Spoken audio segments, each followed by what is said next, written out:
नमस्कार, स्वागत छ यहाँलाई नेप्से ट्रेडरमा। आज पनि मार्केट हरियो भएर बन्द भएको छ।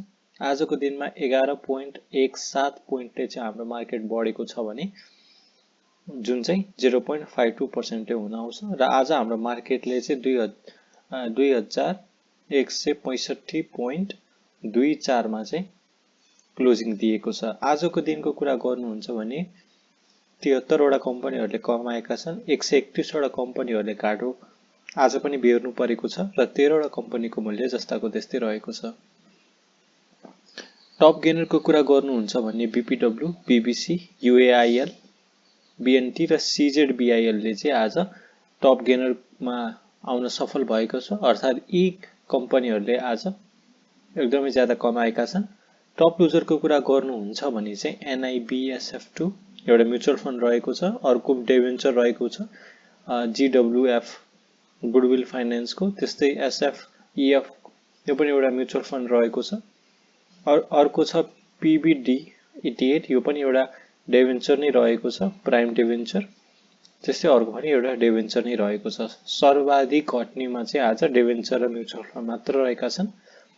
टर्नओभरको कुरा गर्नुहुन्छ भने चाहिँ यूएआईएल, एनआईसीए, शिवम, एफएमडीबीएल र एचएलआई यी कम्पनीहरुमा चाहिँ टर्नओभर एकदमै ज्यादा देखिएको छ। आज कारोबार झन्डै हेर्नुहुन्छ भने चाहिँ 3.34 अर्बको चाहिँ आएको छ, जसमध्ये यी कम्पनीहरुमा चाहिँ एकदमै ज्यादा इन्भेस्ट भएको छ।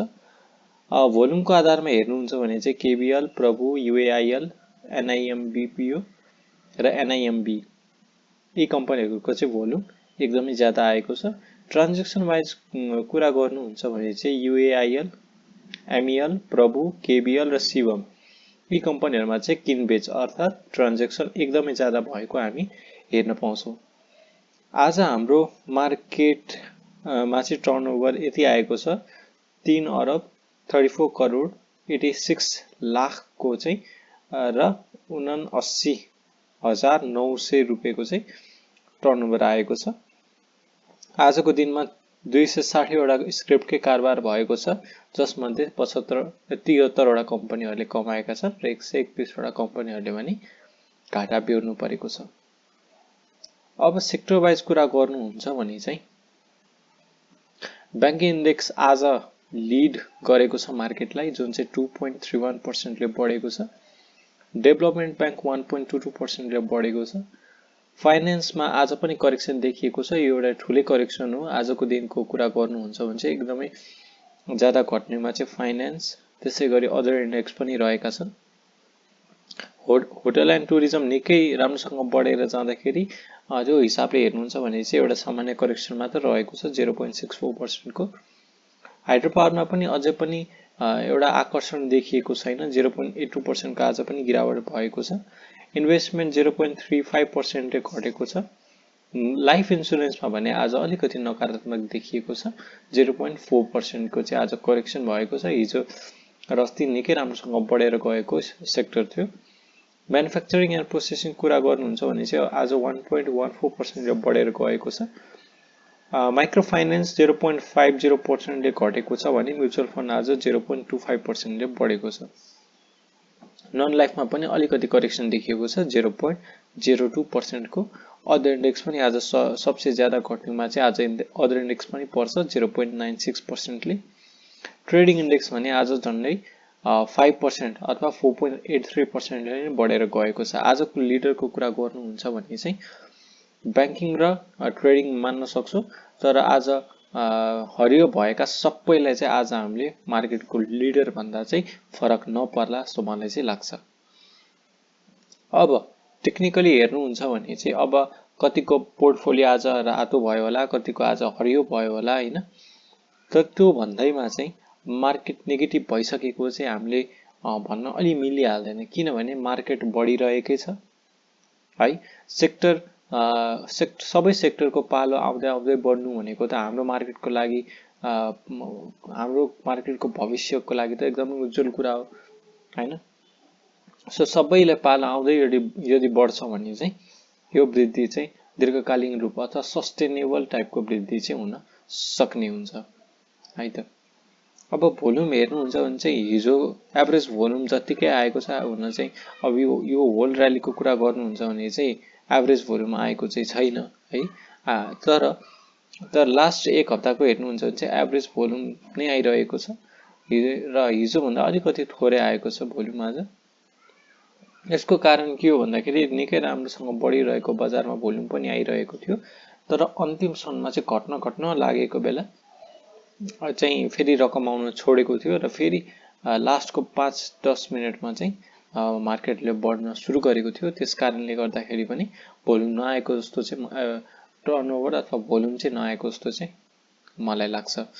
अब कन्फर्मेसनको लागि चाहिँ हामीले अन्य इन्डिकेटरहरू पनि हेर्नुपर्ने हुन्छ है। क्यान्डल वाइज हेर्नुहुन्छ भने चाहिँ हिजो एउटा सुटिङ स्टार क्यान्डल फर्म भएको थियो, तर यो क्यान्डललाई चाहिँ इन्भ्यालिड गरेर आज चाहिँ एउटा ग्रीन क्यान्डल नै फर्म भएको छ। एउटा पोजिटिभ क्यान्डल अथवा बुलिस क्यान्डल नै भन्दा पनि केही फरक नपर्ला है। हुन चाहिँ इन्डिसिजन क्यान्डल भए तापनि उसको क्लोजिङ चाहिँ माथि नै भएको कारणले गर्दाखेरि चाहिँ हामी पोजिटिभ नै छौँ भन्ने कुरा बुझ्दा भयो।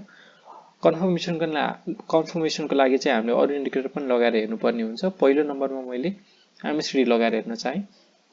आज एमएसडीले पक्कै बाई दिने छ जस्तो चाहिँ मलाई लाग्छ र नभन्दै चाहिँ आज एमएसडीले चाहिँ जुलाई 19मा आजको डेटमा चाहिँ यसले बाई सिग्नल जेनेरेट गरेको छ है। र यो हिस्ट्रीमै हेर्नुहुन्छ भने चाहिँ यो हिस्टोग्रामको पोजिटिभ एरियामा चाहिँ पहिलोचोटि एमएसडीले बाई सिग्नल जेनेरेट गरेको थियो है। लास्ट टाइम पनि यहाँनिर बाई सिग्नल जेनेरेट गर्दाखेरि एमएसडी नेगेटिभमा थियो, यहाँ पनि नेगेटिभमा थियो, यहाँ पनि नेगेटिभमै थियो है, यहाँ पनि नेगेटिभ है। त्यस्तै जतिचोटि हेर्नुहुन्छ 3200बाट झर्न सुरु गरेदेखि एकचोटि पनि पोजिटिभ एरियामा चाहिँ बाई सिग्नल दिएको थिएन है। जस्तो मैले यहीँनिर हेर्न चाहेँ, तपाईँहरूलाई देखाउन चाहिहालेँ है। जस्तै यहाँ पनि हेर्नुहुन्छ भने चाहिँ 3200बाट झर्दै गर्दाखेरि पनि बाई सिग्नल चाहिँ जेनेरेट गरेको थिएन है त है। र लास्ट त्यो एरियामा बाई सिग्नल आएको भनेको चाहिँ तपाईँको 3200 पुग्नुभन्दा अगाडि आएको थियो। त्यस कारणले गर्दाखेरि चाहिँ यो बाई सिग्नल चाहिँ निकै स्ट्रङ बुलिसको सङ्केत हुन सक्छ जस्तो चाहिँ टेक्निकल एनालिसिसले भन्छ हामीलाई। भने हामीले अरू इन्डिकेटर पनि लगाएर हेर्न सक्छौँ। सेन्टिमेन्ट हेर्नुहुन्छ भने निकै पोजिटिभ छ मार्केटमा, किनभने घट्नु नै थियो भने त अहिलेसम्म त हेड एन्ड सोल्डर प्याटर्न बनाएर मार्केट झरिसक्नु पर्ने हो, तर यतितिर कन्सोलिडेट हुँदैछ, बिस्तारै मार्केट बढिरहेको छ र एमएसडी जस्ता इन्डिकेटरहरूले पनि पोजिटिभ देखाइरहेको छ भनेको अर्थ चाहिँ मार्केट निकै बुलिस छ भन्ने कुरा बुझ्न सक्छौँ। अहिले चाहिँ मार्केटले कहिले बढ्न नसकेको सेक्टरलाई चाहिँ पालो दिइरहेको र अहिले फाइनेन्स हाइड्रोहरूमा चाहिँ करेक्सन गराएर यो चाहिँ किन्ने मौकाको रूपमा हामीले लिन सक्छौँ है त। अब मैले अर्को इन्डिकेटर देखाउन चाहेँ आरएसआई पनि 60 भन्दा माथि बसेसम्म चाहिँ पोजिटिभ नै हुनुपर्ने हुन्छ र आज चाहिँ यो बढेर 66.73 मा पुगेको छ। आरएसआई अनुसार पनि निकै पोजिटिभ छ। बोलिङ्गर ब्यान्ड अनुसार हेर्नुहुन्छ भने पनि आज बोलिङ्गर ब्यान्डको चाहिँ अप्पर ब्यान्डलाई चाहिँ आज छुन चाहिँ सकेन, तर अब अप्पर ब्यान्डतिरै भएको कारणले गर्दाखेरि चाहिँ अब यसलाई अप्पर ब्यान्डलाई घचेड्दै माथितिर जाने सम्भावना देखेको छु मैले चाहिँ। र यस्तो केसमा चाहिँ युजुअली के हुन्छ भन्दाखेरि हाम्रो मार्केट चाहिँ बढेरै जाने सम्भावना एकदमै ज्यादा हुन्छ। अब हामीले आवरली टाइम फ्रेममा पनि हेर्छौँ भने चाहिँ एकैछिन लोड हुन टाइम दियो।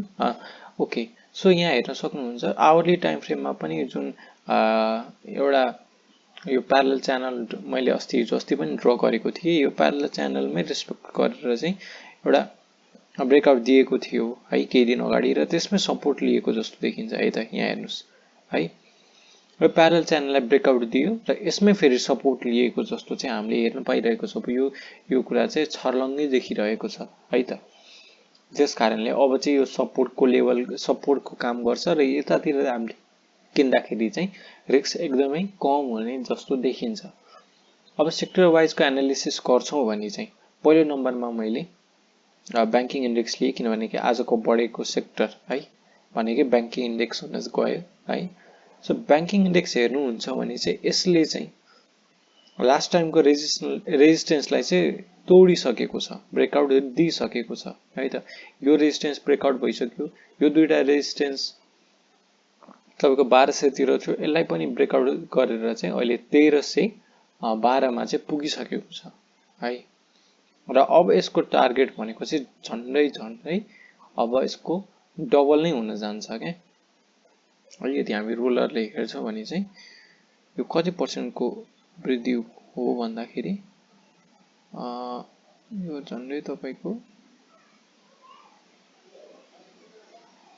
ओके 8% के अब हामीले अर्को टार्गेट राख्न सक्छौं है। भनेको मतलब हामीले कम्तीमा पनि 1400 सम्म बैंकिङ इन्डेक्स नै पुग्ने अथवा अल टाइम हाईमै पुग्छ जस्तो चाहिँ हामीले भन्दा गलत चाहिँ हुँदैन है। अब हामीले अब आवरली टाइम फ्रेम सकिसके पछाडी चाहिँ अब हामी फेरि डेली टाइम फ्रेममा आउँछौं। डेली टाइम फ्रेममा पनि हेर्छौं भने चाहिँ एउटा रेजिस्टेन्स यसको भनेको चाहिँ 1350 तिर चाहिँ एउटा रेजिस्टेन्स देखिन्छ है। 50 देखि 70 को लेभलसम्म एउटा रेजिस्टेन्स देखिन्छ। तर यो एकदमै अन्डर भ्यालुड स्टक भएको सेक्टर भएको कारणले गर्दाखेरि चाहिँ यसमा बढेर जाने सम्भावना एकदमै राम्रो छ जस्तो मलाई लाग्छ। तर यो भनेको चाहिँ इन्भेस्टिङ पर्पसको लागि तपाईले ट्रेड गर्दै हुन्छ भने मात्र आउनु होला, किनभने एक दुई दिनको चहल पहलले बैंक इन्डेक्स सधैँभरि यसरी नै बढ्छ भने पनि हुँदैन है। अहिले बढेको बेला ठिकै छ, तपाईहरु पोर्टफोलियोलाई चाहिँ हरियो भएको हेर्ने काम बाहेक अरु के पनि छैन। अब बैंक इन्डेक्स बेच्नु पनि किन बेच्नुहुन्छ र हैन, किनभने भविष्य एकदमै उज्जवल छ। सो अब ट्रेडिङको लागि हेर्नुहुन्छ भने चाहिँ अर्को सेक्टर मैले देखाउन खोजेँ डेभलपमेन्ट बैंक है। डेभलपमेन्ट बैंक हेर्नुहुन्छ भने यो पनि एउटा रेजिस्टेन्सको ब्रेकआउटको लेभलमा चाहिँ कुरिरहेको स्थिति छ है। यदि यो यहाँबाट बढेर जान्छ भने है, यसलाई ब्रेकआउट दिन्छ भने चाहिँ हामी निकै पोजिटिभ हुन सक्छौं। र यसले यसको एमएससीडी ले पनि जुन एउटा सेल सिग्नल जेनेरेट गरेको थियो जुलाई 3 मा, त्यो चाहिँ आजबाट इनभ्यालिड भएको छ र फेरि यसमा बढ्ने चान्स चाहिँ निकै राम्रो रहेको छ। यसमा पनि यदि ब्रेकआउट दिन्छ एमएससीडी पनि पोजिटिभ छ, आरएसआई पनि पोजिटिभ एरियामै छ। यो दुईटा इन्डिकेटर अनुसार निकै पोजिटिभ रहेको छ।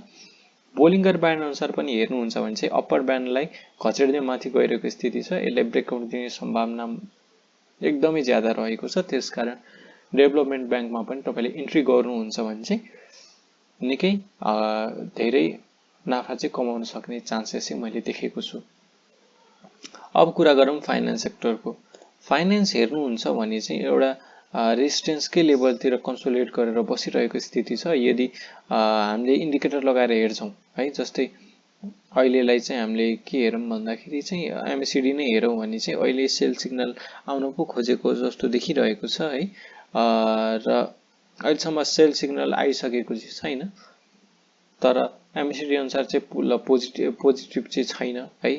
आरएसआई पनि अहिले 60 मा फेरि सपोर्ट लियो भने चाहिँ पोजिटिभ हुन सक्छौं। अहिले घटिरहेको बेलामा चाहिँ अहिले हामी पनि यतातिर पोजिटिभ हुन सक्ने जस्तो स्थिति चाहिँ रहेको चाहिँ छैन।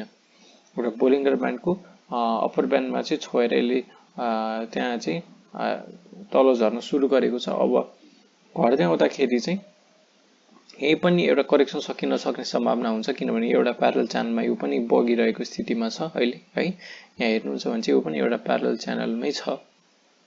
यो त्यसरी हामीले ड्र गर्छौं भने चाहिँ यो पनि एउटा प्यारलल च्यानलमै रहेको छ। त्यसकारणले अहिले यो प्यारलल च्यानललाई तलतिर अथवा मासतिर ब्रेकआउट नदिँदासम्म हामीले होल्ड गर्नुपर्ने देखिन्छ अथवा वेट गर्नुपर्ने देखिन्छ। नयाँ बाइङको लागि हुनुहुन्छ भने ब्रेकआउट नदिनुस्, अथवा यदि यसलाई ब्रेक डाउन दिन्छ भने चाहिँ हामीले सेल गरेर अहिलेको लागि यो सेक्टरबाट चाहिँ एक्जिट हुनुपर्ने देखिन्छ है त। अरु सेक्टरहरुको बारेमा मैले आजलाई भिडियो बनाइन है। आगामी दिनमा चाहिँ अब सेक्टर अनुसार मैले यसरी भिडियो सेक्टर वाइज बनाउने नै छु। आजको भिडियो कस्तो लाग्यो मन परेमा लाइक गरिदिनु होला। यो भिडियोलाई अन्तिमसम्म स्किप नगरिकन हेरिदिनु भएकोमा धेरै धेरै धन्यवाद। भोलिको भिडियोमा फेरि भेट्ने छौं। हस्त आजलाई यति नै, धन्यवाद।